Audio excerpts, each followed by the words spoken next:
복음서에서 비유 말씀을 쭉 보아왔고, 그 비유 말씀의 주된 내용들을 아마 이제 여러분들이 어느 정도 다는 기억은 못해도 그 중심된 관련 내용들이 하나님의 나라와 많이 관련되어 있었다라는 부분을 여러분이 기억하실 줄 압니다. 그래서 그 하나님의 나라를 우리가 주님 나라 가서 경험하는 것이 아니고 예수 그리스도를 믿음으로 이 땅 가운데 내가 살아있는 매일매일의 삶 속에 경험해 가는 것이 하나님의 나라를 체험하고 경험하고 누리는 성도의 복된 삶인 줄 믿습니다. 그런 하나님의 나라를 우리가 주 안에서 잘 경험하고 누리는 삶을 살기 위해서 오늘부터 사사기 말씀을 보도록 하겠습니다. 사사기 말씀을 통해서 하나님의 나라의 백성이 이 땅 가운데서 그 주님의 나라의 영광을 경험하고 누리는 삶을 살아가기 위해서 어떠한 믿음의 원리가 있는지, 주님이 우리에게 주시는 음성이 무엇인지를 여러분이 귀 기울이시고 그 말씀 앞에서 나의 믿음의 모습을 새롭게 겸비해가는 우리 모두가 되기를 여러분으로 축복합니다. 말씀의 제목이 은혜와 순종으로 얻는 승리라는 제목인데요. 사사기 오늘 첫 말씀인데 결론적인 부분을 먼저 언급을 하고 본문의 내용을 보도록 하십시다. 많은 분들이 이 사사기 성경을 아마 재밌게 보셨을 줄로 압니다. 그래서 사사기 하면 기억나는 성경 구절을 한번 말씀해 보세요 라고 얘기하면 많은 분들이 하는 말씀이 뭐냐면 이런 말씀이죠. 그때는 이스라엘에 왕이 없었으므로 사람마다 자기 소견에 옳은 대로 행하였더라. 아마 이 성경 구절을 가장 대표적으로 많이 기억하실 줄 압니다. 사사시대 그때 이스라엘 백성들 안에는 이방 민족들에 의해서 갖은 압박과 그리고 침략과 고통 가운데 전쟁했던 내용들이 주를 이루고 있죠. 자, 그 모든 과정들, 이방의 압제 아래에 있었던 이스라엘 백성들이 고백했던 이유, 왜 우리가 이방 민족에게 압제를 당하는가, 그 원인을 우리에게 왕이 없었다라고 이스라엘 백성들은 그렇게 되뇌었습니다. 사실 이 사사 시대의 다른 민족들은 그들을 이끄는 왕이 있었고 지도자가 있었습니다. 그러나 우리가 아는 것처럼 모세가 죽고 없고 여호수아가 죽고 없고 그 다음의 시대가 사사 시대인데, 이 사사 시대에 실제 이방 민족에 비교해서 이스라엘 안에는 왕이 없었죠. 네, 그런데 실제 왕이 없었느냐? 그렇지 않았습니다. 하나님께서 그들의 만왕의 왕으로서 왕이 행해야 될 그 모든 사역들을 친히 하나님이 하셨죠.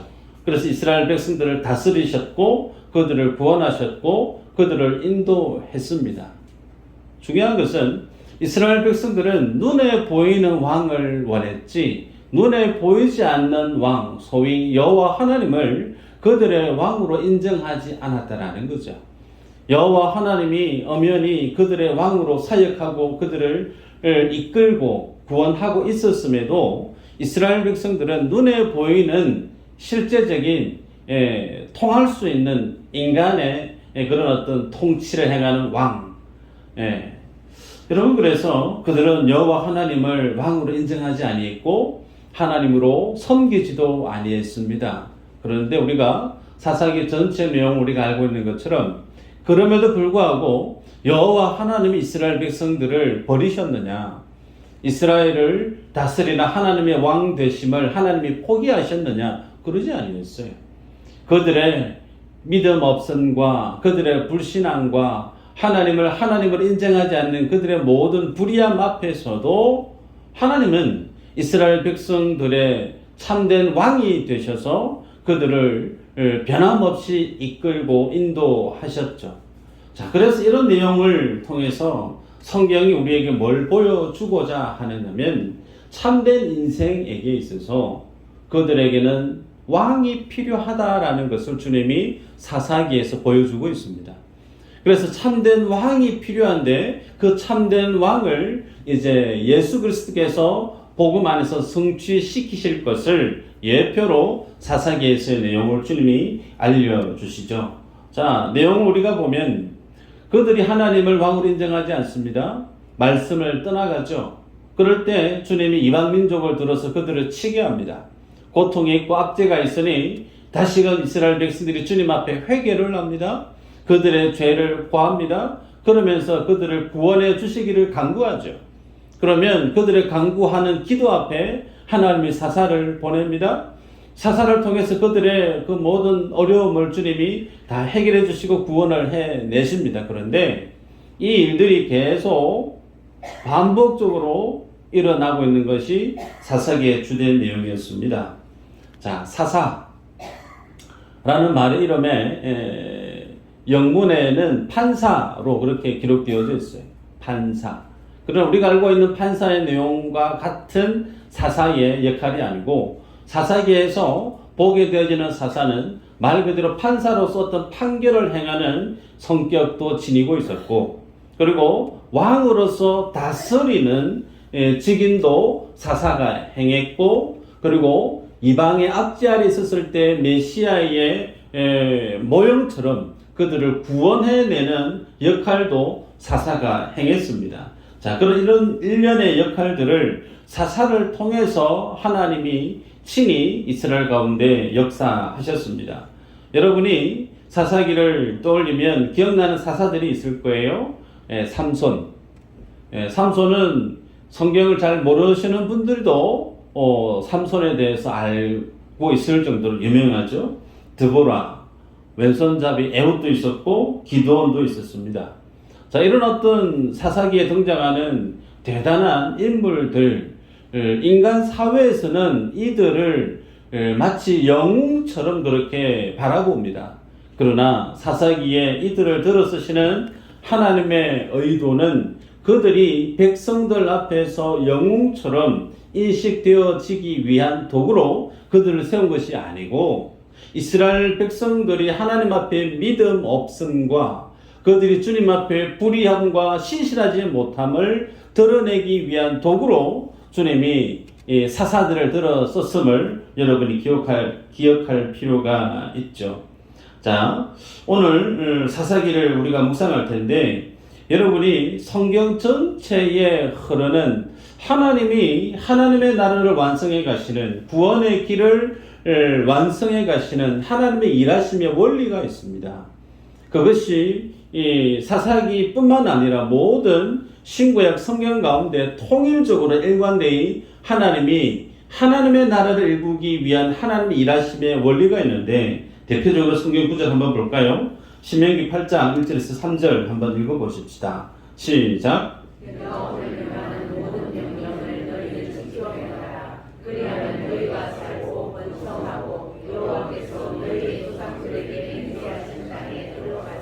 그것을 차지하니라.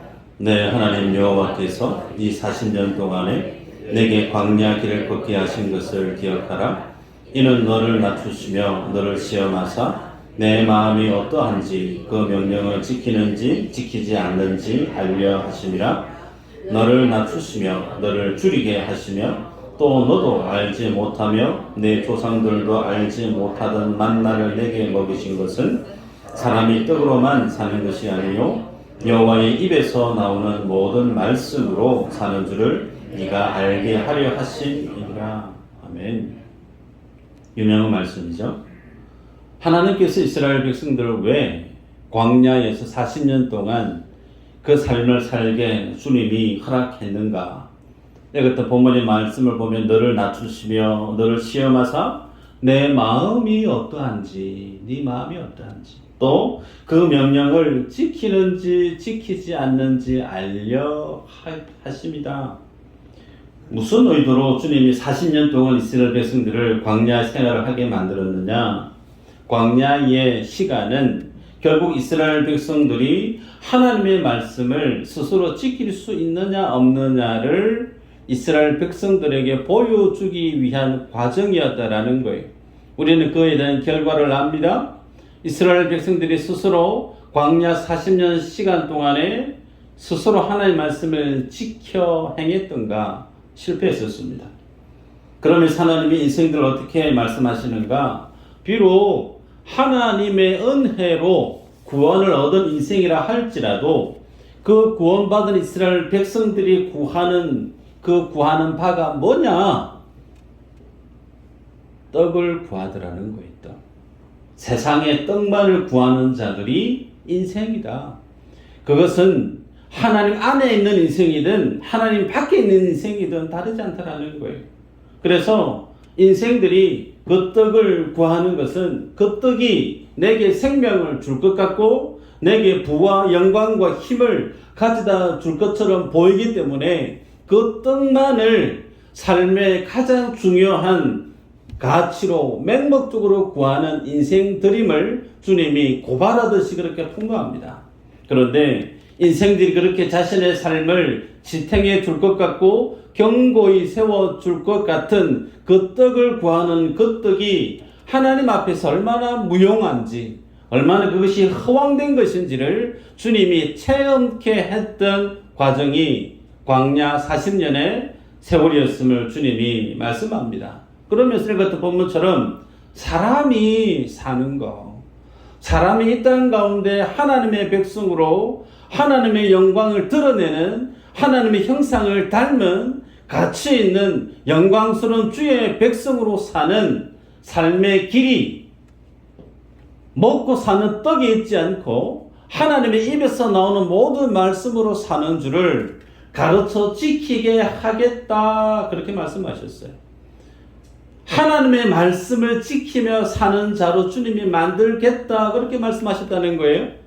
그러면 하나님의 말씀을 지키는 자로 산다, 소위 하나님 앞에 순종하는 자로 주님이 세우시겠다, 그 목적 때문에 하나님이 40년 동안 광야에서의 삶을 이스라엘에게 허락했다, 그렇게 정리가 되죠. 여러분, 그래서 하나님의 나라는 어떤 자들만 들어갈 수 있고 하나님의 나라는 어떤 사람들에게만 경험이 되어지는가? 세상의 떡을 구하는 인생이 아닌 하나님의 말씀을 구하고 그 하나님의 말씀을 순종하는 자, 그들에게 하나님의 나라가 열려 있다는 거예요. 이 세상의 떡을 쫓아 살아가는 인생이 아닌 무엇을 먹을까, 입을까, 마실까, 이것이 내 삶의 목적으로 세팅되어 있는 인생이 아닌 하나님이 내게 하시는 말씀이 무엇인지를 찾고 구하고 더 뛰어넘어서 그 말씀을 순종하는 자로 살아가는 자, 그들에게 허락된 것이 뭐라고요? 하나님의 나라. 그래서 그 하나님의 나라를 누리는 자가 되기 위해서 주님은 친히 뭘 하시느냐? 세상이 구하는 떡을 주시는 분이 아니고 하나님의 말씀을 그들에게 주시고 그 말씀을 받아서 순종하는 삶을 살아가게 만드시는 분이 하나님이 우리들 가운데 행하시는 믿음의 역사고 믿음의 여정이라는 겁니다. 여러분, 그러면 성경 속에서 떡이 아닌 말씀으로 사는 법을 주님은 어떻게 가르쳤는가?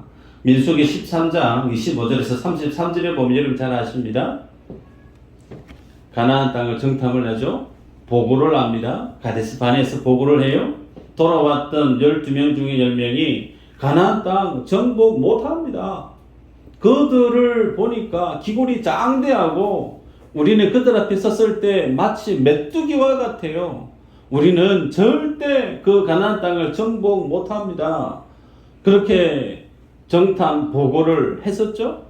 그래서 그들이 정탐 보고를 그렇게 했을 때 그들의 보고가 잘못된 보고였느냐, 사실과 다른 보고를 했느냐? 아닙니다. 엄밀히 사실 그대로 보고했던 내용이에요. 거짓말이 아닙니다. 네. 그런데 그 사실대로 보고했던 그들의 보고의 내용 안에 하나님이 뭘 아쉬워하고 무엇을 분노하시고 화를 내시는가? 믿음 없음을 주님이 질책하셨죠. 소위 하나님이 언약을 주셨고 그 언약을 나의 언약으로 나의 말씀으로 받아들이는 수단이 뭐냐면 믿음인데 이 믿음의 문을 이스라엘 백성들은 닫아버렸다라는 거예요. 눈에 보이는 것이 전부인 것으로 여겼고 그것을 나의 것으로 취할 수 있는 소위 이 세상의 떡, 내가 의지할 수 있는 힘, 상대방을 무력으로 꿰뚫을 수 있는 군사력, 막강한 세상이 얘기하고 있는 그 세상의 떡이 내게 없었기 때문에 우리는 절대 가나안 땅 정복할 수 없습니다. 그래서 믿음의 문을 스스로 닫아버렸던 그들에게 주님은 책임을 전가했습니다. 그 결과 출애굽을 했던 이 세대들이 광야에서 다 죽었습니다. 사람이 무엇으로 사는가를 주님이 이스라엘 백성들의 오늘 본문의 사사기인데 그들이 얼마 되지 않았던 그들의 조상의 역사 가운데 친히 주님이 펼쳐 보였다라는 거예요. 사람이 뭘로 사느냐? 세상이 추구하는 떡, 힘, 능력, 권세, 군사력 그것을 가지고 사는 것처럼 세상 그렇게 돌아가지만 너희들은 그게 아니라는 거예요. 너희들은 하나님의 말씀에 대한 믿음으로 하나님의 말씀이 그 모든 것들을 이기는 자로 고백하고 알고 살아남는 자로 내가 만들겠다. 그래서 그들이 만났던 첫 성, 가나안을 정복했던 첫 성, 여리고 성 아닙니까? 그 여리고 성에 대한 하나님의 전략이 뭐였죠? 아침에 일찍 일어나서 여리고 성 땅밖에 기도시키는 거 아니었습니까? 말 아무 하지 말고 그냥 조용히 하루에 한 바퀴 돌아. 마지막 날에는 고함을 치면서 나팔을 불어서 그러면 그 성이 무너질 것이다. 실제로 그렇게 해서 여리고 성이 무너졌습니다. 그리고 여리고 성을 정복을 했습니다. 여러분 그래서 여리고 성을 정복했던 그 역사를 오늘 본문의 사사 이 시대의 후대들이 모르고 있느냐? 잘 알죠. 뻔히 압니다. 그래서 하나님께서 이스라엘 백성들에게 가르쳐 주셨고 보여주시던 것은 그들이 가나안 땅을 정복할 수 있었던 것은 하나님의 말씀이 곧 그들의 전부였음을 그들의 무기는 하나님의 말씀이 그들의 참된 무기였음을 그리고 그것도 구체적으로 보면 그 하나님의 말씀 앞에 순종했던 그 믿음의 역사가 얼마만큼 중요한가를 후대들에게 기록으로 남겨놓았죠. 여러분 그래서 이런 어떤 내용을 성경 가운데 쭉 기술로 남겨놓은 이유가 어디 있는가? 오늘 성경을 읽는 우리도 마찬가지라는 거예요. 우리가 이 세상 가운데 하나님의 자녀로 살아가는 모든 인생의 그 여정 속에 우리가 어떻게 살아가야 될까? 하나님의 백성으로서 하나님의 나라를 경험하고 세상을 이겨내고 사단과 죄와 그 모든 것을 이겨내는 하나님의 영광을 체험하는 대로 살아가기 위해서 우리가 뭘 붙들고 무엇을 주목하고 살아야 되는지를 보라는 거죠. 그래서 성경은 오늘을 살아가는 우리들에게 있어서 믿음과 행복에 대한 로드맵과 같더라. 그래서 오늘 본문의 말씀을 보면요. 1절에 여호수아가 죽은 후에 이스라엘 자손의 여호와께 여쭈어 이르되 우리 가운데 누가 먼저 올라가서 가나안 족속과 싸우리까? 그렇게 물었습니다. 소두에 말씀드렸지만 사사기는 이방 민족과 계속 반복되는 전쟁 기사가 있지만 오늘 읽었던 1절에 보면 누구와 먼저 올라가서 싸우리까? 표면적으로는 싸우는 어떤 내용으로 소개되어져 있지만 이 사사기 첫 문을 여는 1장 1절에 이스라엘의 믿음의 상태를 보여주고 있어요. 그 믿음의 상태를 점검할 수 있는 내용이 뭐냐면 여호와 하나님 앞에 여쭈었다라고 그렇게 기록하고 있습니다. 여러분 하나님 앞에 물었다라고 하니 여쭙다 미완료형으로 되어 있어요. 그 말은 한번 이래주고 물었던 게 아닙니다. 하나님의 음성을 듣기 위해서 계속해서 그 기도의 자리를 떠나지 아니했던 물음이라는 거예요. 그래서 여러분 이렇게 하나님의 사람으로 이 땅 가운데 하나님의 영광을 체험하는 대로 살아가기 위한 성경이 보여주는 원리가 뭐냐면 꼭 기억할 필요가 있는데 여호와 하나님 앞에 묻는 신앙이 있어야 된다는 거예요. 내가 결정 다 하고 선택 다 하고 통보식으로 내가 이제 이렇게 했으니까 주님 도와주세요가 아니라는 거예요. 선택과 결정하기 이전에 그 모든 전권을 하나님께 올려드리고 하나님의 선택을 기다리는 거예요. 하나님의 뜻을 기다리는 겁니다. 그 모습이 이스라엘의 사사기 시대의 첫 번째 모습, 괜찮은 믿음의 모습 아닙니까? 그런데 그랬던 모습이 17장 뒤로 넘어가 버리면 각자 옳은 소견대로 행하였더라 그렇게 바뀌어져 버려요. 각자 옳은 소견대로. 하나님의 뜻이 내 인생에 그닥 중요하게 여기지 않는 거예요. 내가 볼 때 내가 중요하게 여기는 거, 여러분 기도하는 모습은 삼자가 볼 때 똑같아요. 똑같아요. 와서 열심히 부르짖는 기도는 똑같다라는 게, 그런데 1장에서 이스라엘이 기도하고 있는 기도의 모습은 하나님의 뜻을 구하는 기도이나 17장 이후에 각자 옳은 소견대로 주님 앞에 나와서 기도했던 그 기도의 내용은 내가 선택한 거예요. 내가 결정한 거예요. 그 기도의 내용이 같을 수 있을까? 판이하게 다르죠. 하나님 도와주세요라는 겁니다. 내가 결정했고 선택했으니 주님이 그 문제 해결해 주시고 도와주시고. 여러분, 하나님은 우리의 도움이 아닙니다. 하나님은 우리의 왕이시고 주인이시지 우리의 도움이 아니라는 거예요.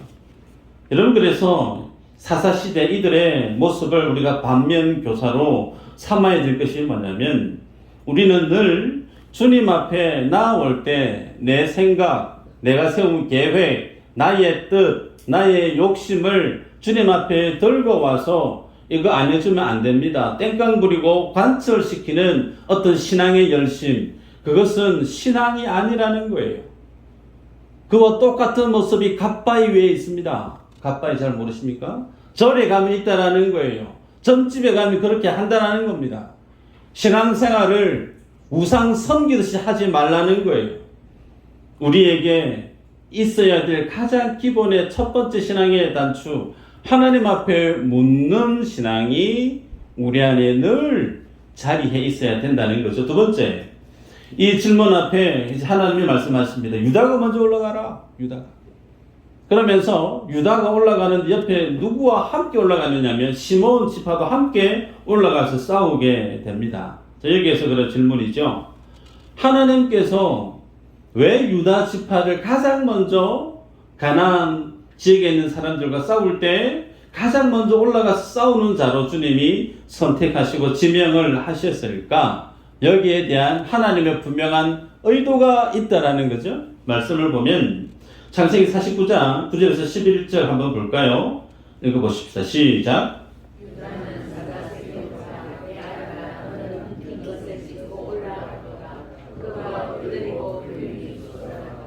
암사자 같으니 누가 그를 금할 수 있으랴. 규가 유다를 떠나지 아니하며 통치자의 지팡이가 그 발 사이에서 떠나지 아니하기를 실로가 오시기까지 이르리니 그에게 모든 백성이 복종하리로다. 그의 나귀를 포도나무에 매며 그의 암나귀 새끼를 아름다운 포도나무에 맬 것이며 또 그 옷을 포도주에 빨며 그의 복장을 포도즙에 빨리로다. 아멘. 말씀을 보면 야곱이 죽기 전에 아들 유다에게 기도하면서 예언하고 있는 말씀이죠. 자, 내용을 보면 유다 지파가 다른 지파의 왕이 될 것이다. 그렇게 말씀합니다. 그래서 지팡이, 다스리는 왕이 다스리는 지팡이의 규가 떠나지 아니할 것이다. 그래요. 또 암나귀 새끼가 등장합니다. 붉은 포도주로 옷을 빤다. 그런 표현이 있습니다. 이런 내용들은 메시아를 통해서 완성될 하나님 나라의 풍성한 모습을 보여주고 있습니다. 그런데 이 모습이 어떻게 성취되어지는가? 예수님이 예루살렘을 입성하실 때 나귀 새끼를 타고 입성하십니다. 주님이 제자들과 함께 마지막 만찬을 가지실 때 이 잔은 내 피로 세우는 새 언약이다. 포도주를 가지고 그들에게 생명을 부어주시는 예수님의 마지막 만찬의 모습, 그리고 십자가의 사건으로 야곱이 그의 아들 유다에게 예언하고 있는, 기도하고 있는 이 내용이 그대로 성취되어집니다. 그래서 예수님이 이제 유다 지파로 오실 것이고, 예수님께서 야곱이 기도했던, 유다에 대해서 기도했던 그 모든 내용들을 예수님이 성취시키실 것을 보여주는 예표적인 기도인데, 그 모습을 드러내 보이기 위해서 오늘 본문의 유다가 가장 먼저 앞서서 전쟁에 나아가는 이유를 우리가 확인하게 됐죠. 자, 중요한 것은 시므온 지파예요. 왜 그러면 시므온 지파는 유다와 함께 연합되어져서 그 전쟁에 동참하는 자가 되어졌는가? 창세기 49장 7절에 보면 이렇게 기록합니다. 그 노여움이 혹독하니 저주를 받을 것이요 분기가 맹렬하니 저주를 받을 것이라 내가 그들을 야곱 중에서 남으며 이스라엘 중에서 흩으리로다. 왜 야곱이 죽기 전에 시므온에게 저주에 해당되어지는 이런 기도를 했느냐면 이런 기도의 이유가 있습니다. 세겜에 머물었을 때에 야곱이 세겜 사람들이 이 야곱의 딸 디나를 강간을 해버리죠. 그리고 나서 레위와 시므온이 거짓말로 너희들이 할례를 행하면 우리가 사돈지간 맺도록 해주겠다. 그렇게 얘기를 합니다. 그래서 세겜 사람들이 다 할례를 해요.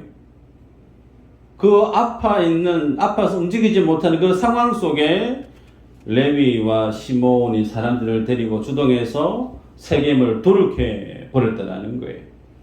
여러분, 할례라고 하는 것은 하나님의 백성임을 이스라엘 백성들에게 주님이 가르쳐 주셨던 거룩한 예식입니다. 그런 하나님의 거룩한 예식, 그 의미를 자신의 분노를 쏟아내는 도구로 삼아 버렸다는 거예요. 하나님이 그러한 믿음 없음에 대해서 주님이 기억하셨고 시간이 훌쩍 지나고 난 이후에 그들의 잘못된 내용을 그의 아버지 입을 통해서 저주로 그렇게 주님이 돌려주셨다는 거예요. 근데 그 저주의 내용이 이스라엘 가운데 아예 흩어버리겠다. 아예 그냥 없어지게 만들어버리겠다. 그런 저주를 받았습니다. 그런데 그런 저주를 받았던 시므온이 오늘 본문에 보면 유다와 함께 연합을 해요. 그리고 연합해서 올라가서 전쟁을 치르고 그 전쟁에서 승리를 하게 됩니다. 그래서 유다의 막강한 능력과 힘과 그 모습을 통해서 승리를 했던 그 모든 영광을 시므온 지파도 함께 누리게 되어졌다라는 거예요. 좀 전에 말씀드렸죠. 유다 지파가 상징하는 것이 무엇을 상징하는가? 오실 예수 그리스도의 모습을 마치 모형적으로 보여주고 있는 지파가 유다 지파예요. 예수님이 이 땅에 친히 오셔서 자기 뜻대로 마음대로 감정대로 그렇게 일을 하신 분이 아니십니다. 예수님은 공생의 사역 마친 그 모든 순간까지 주님이 하나님의 선지자들을 통해서 예언되어졌던 그 모든 말씀을 다 성취시키는 하나님 대신 주님께서 앞서 말씀하신 그 언약들을 순전히 다 성취시키는 말씀을 성취시키는 사역을 쭉 하셨던 분이세요. 그래서 말씀대로 주님이 죽으셨다가 말씀대로 다시 살아나셨던 그 주님의 사역, 그 모습을 오늘 본문에 유다가 그렇게 하나님의 말씀 앞에 순종하는 자로 제시되어지고 있고 그 순종하는 유다 곁에 누가 있느냐? 시므온이 있는 거예요. 그 시므온은 저주받은 자입니다. 구원의 반열에 오를 수 없어요. 하나님의 나라의 유업을 받을 수 있는 자격이 없어요. 그런데 누구 때문에 동일한 유다의 그 모든 영광을 누리게 되어지죠? 시므온이 유다와 연합되어졌기 때문에. 그래서 이 모습이 우리에게 뭘 보여주고 있느냐면 아무리 죄인이라 할지라도 의로운 것이 하나 없는 인생이라 할지라도 하나님은 그들의 모습이 아닌 하나님 앞에 서 있는 믿음으로 나아가는 사람, 그들과 어떤 관계에 있는지를 주님이 보여주고 있죠. 성경 구절을 우리가 하나 봐야 되는데 말씀을 한번 볼까요? 신명기 9장 5절 한번 읽어보십시다. 시작.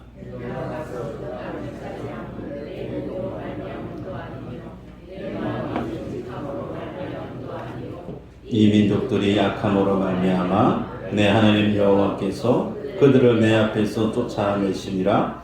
여호와께서 이같이 하심은 내 조상 아브라함과 이삭과 야곱에게 하신 맹세를 이루려 하심이니라. 아멘. 여러분, 참 중요한 말씀이에요. 가나안 땅을 정복할 수 있었던 이유가 네가 의로워서 아니라는 거예요. 네가 정직해서 아니라는 거예요. 하나님 앞에 너의 모습은 정직할 수도 없고 공의로울 수도 없고 허점투성인데, 그러나 그 모든 것을 승리하게 만드는 이유가 어디 있느냐? 하나님의 말씀. 그 주님이 아브라함과 이삭과 야곱에게 언약으로 주셨던 그 약속 때문에 너희들이 가나안 땅에 가서 승리하게 되어졌다. 이 선언되어진 말씀에 유다가 순종했다라는 거예요. 근데 그 순종하고 있는 유다에 같이 연합되어져서 시므온이 함께 했을 때 그 땅을 차지하는 영광을 같이 경험하는 자가 되어졌다라는 게 오늘 본문이 우리에게 주는 내용이죠. 여러분, 그래서 이 내용, 예수 그리스도 앞에 우리의 모습을 그대로 보여주고 있습니다. 내가 주님 앞에 자랑할 것이 있느냐? 주님 앞에 내세울 것이 있느냐? 아무것도 없어요. 의로움이 내 안에 있느냐? 내가 정직하냐? 나의 믿음이 훌륭하냐? 우리에게는 그런 것이 찾아볼 수가 없어요. 근데 주님이 뭘 물으시죠? 예수 그리스도와 연합이 되어져 있느냐? 그거 본다는 거예요. 예수 그리스도가 내게 어떤 분이냐? 그거 본다는 거예요. 그것만 제대로 되어 있으면 다른 것 주님이 보시지 않는다라는 겁니다. 예수 그리스도가 이루신 그 모든 승리가 너희의 승리라는 거예요. 예수님이 이루어내신 그 모든 영광이 곧 너희의 영광이라는 거예요. 이 모습을 미리 유다와 시므온의 모습을 통해서 보여주고 있죠. 자, 여기에서 이제 우리가 눈여겨봐야 될 내용이 말씀의 제목처럼 순종에 대한 의미를 우리가 생각해 볼 필요가 있는데, 순종. 여러분, 서두에도 말씀드렸지만 하나님이 우리를 인도해 가시는 거, 마음이 어떠한지, 하나님의 말씀을 지키는지 안 지키는지 알게 하기 위해서 광야에서 시간을 보내게 했고, 그래서 드러났던 결과치가 너희들은 하나님의 말씀대로 사는 인생들이 아니고 세상의 떡을 구하는 인생들이었는데 그런 삶 내가 허용하지 않는다라는 거예요. 하나님의 말씀으로 사는 삶을 내가 너희에게 가르치겠다. 이게 우리에 대한 하나님의 구원에 대한 계획이란 말입니다. 그래서 순종에 대한 부분이 우리에게 드리워지는데, 사사기는 가나안 땅을 정복하는 내용으로 되어 있지만 실제 가나안 땅을 정복하는 첫 기사는 여호수아에서부터 시작되어지죠. 그래서 여리고성 우리가 떠날 수가 없습니다. 여러분, 여리고성 좀 전에도 말씀드렸지만 하나님의 방법은 말 한마디 하지 말고 아침 일찍 여리고성 한 바퀴 돌아야 된다. 그렇죠? 여러분, 이 하나님의 말씀이 우리의 지식으로, 이성으로, 사고관념으로 이게 수용할 수 있고 납득이 될 수 있고 순종할 수 있는 그런 말씀인가요? 그렇지 않습니다. 예를 들게요. 돌고 있습니다. 성 위에서 화살을 가지고 하나 푹 쏘면 성 돌다가 화살 맞아 죽어요. 위에 돌비를 하나 쭉 던져버리면 돌비에 맞아서 죽을 수도 있고 평생 장애를 앓을 수도 있습니다. 그런 어떤 상황이 얼마든지 펼쳐질 수 있는 그런 상황 속에서 하나님의 말씀은 아무것도 하지 말고 그냥 성 돌라는 거예요. 그래서 하나님의 말씀에 대한 순종, 이 순종은 나의 경험, 나의 지식, 나의 이성, 세상의 상식, 그 모든 것들을 하나님의 말씀 앞에서 판단, 보류하라는 거예요. 딱 하나입니다. 그 말씀이 하나님의 말씀이냐? 하나님의 말씀이면 그 말씀의 주인 되신 하나님의 권위 앞에 서라는 거예요. 그래서 그들이 실제 말씀 앞에 모든 것을 포기하고 땅 밟기 기도하는 것처럼 여리고성을 이렇게 돌았습니다. 순종은 무엇을 포함하고 있느냐? 그렇게 순종하면서 돌다가 화살 맞아 죽을 수가 있어요. 그래서 순종은 철저히 하나님 앞에 자기 자신을 내려놓는 겁니다. 여러분 기억하시길 바라요. 어떤 사람이 순종할 수 있느냐? 내가 순종 한번 해봐야지. 그 생각, 단순한 생각 이면에 하나님이 하나님을 하나님으로 인정하는 거예요. 그 하나님의 말씀의 권위를 인정하는 겁니다. 그러면서 순종을 단순히 한번 해보지가 아니라 거기에 내 모든 것을 내려놓는 거예요. 그래서 화살이 날아와도 죽으면 죽으리라는 겁니다. 그래서 순종의 본질적인 의미는 십자가 위에서 오롯이 자신의 모든 것을 내려놓고 말씀의 주인 되신 주님께 나를 내던지는 거예요. 그게 순종이 가지고 있는 본질적인 의미입니다. 여러분, 그래서 여리고성에서 하나님의 말씀 앞에 순종했을 때 여리고성을 정복했습니다. 오늘 본문에 유다가 먼저 올라가라. 하나님의 말씀 앞에 유다가 올라가서 얻은 결과가 있죠. 가나안 족속 1만 명을 무찔러 이깁니다. 그리고 그들의 우두머리였던 아도니베섹을 사로잡습니다. 그리고 하나님은 본문에서 유다와 아도니베섹을 아주 보기 좋게 대조하고 있어요. 아도니베섹이 고백합니다. 이전에 70명의 왕들을 내가 잡아가지고 그들의 엄지 손가락, 엄지 발가락을 내가 잘랐는데, 그래서 그들이 내 상에서 음식을 주워 먹는 마치 거지처럼 그렇게 살게 했는데 이제 내가 그렇게 당하는구나. 내가 행한 대로 하나님이 내게 이렇게 갚으시는구나. 여러분, 은혜 밖에 있는 인생, 하나님의 말씀 밖에 있는 인생이 맞닥뜨리게 되어지는 인생의 결과가 마치 이거예요. 행한 대로 하나님이 그들을 판단하시고 행한 대로 그들을 주님이 맡겨버린다라는 거예요. 그러나 하나님의 자녀들은 그렇지 않다라는 겁니다. 하나님의 자녀들은 행한 대로가 아닌 하나님의 은혜 안에 있는 모습을 주님이 보신다라는 거죠. 말씀 한번 볼까요? 골로새서 1장 13, 14절 한번 보십시다. 읽어볼까요? 시작.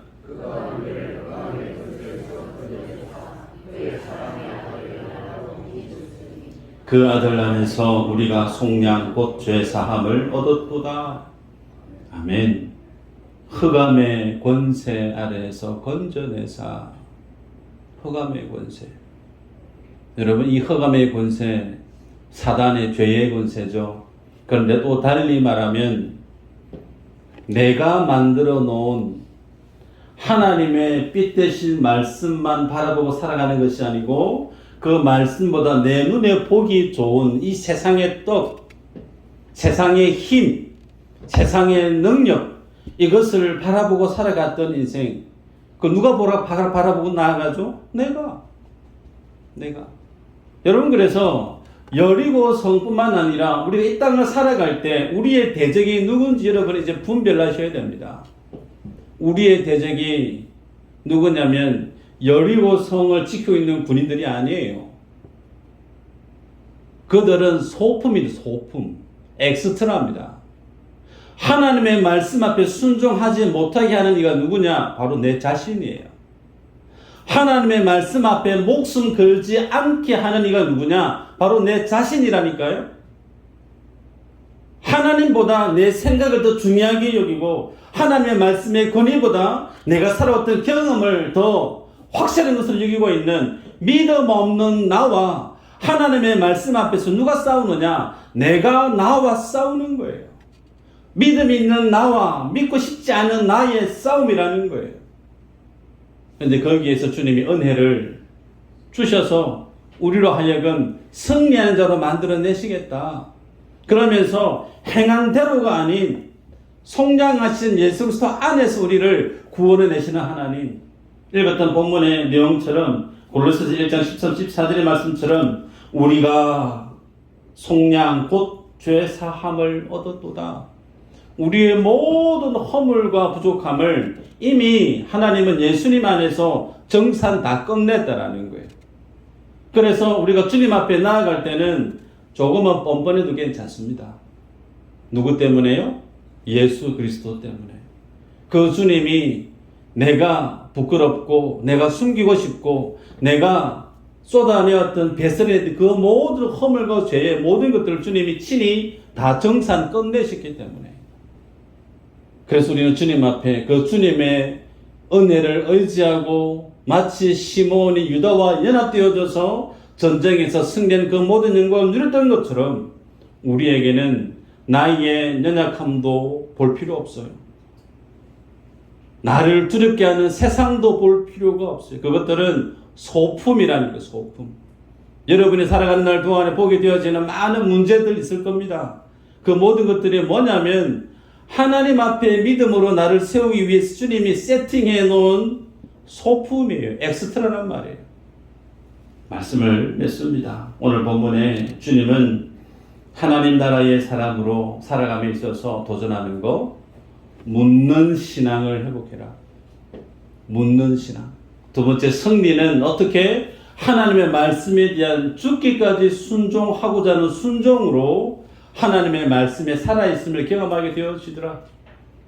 그리고 그 모든 구원의 결정은 나의 잘하고 못하고 있지 않고 하나님의 은혜에 있더라. 이것이 오늘 보면 우리에게 주시는 말씀의 팩트입니다. 이 믿음의 주인공이 다 되시기를 주의 이름으로 축복합니다.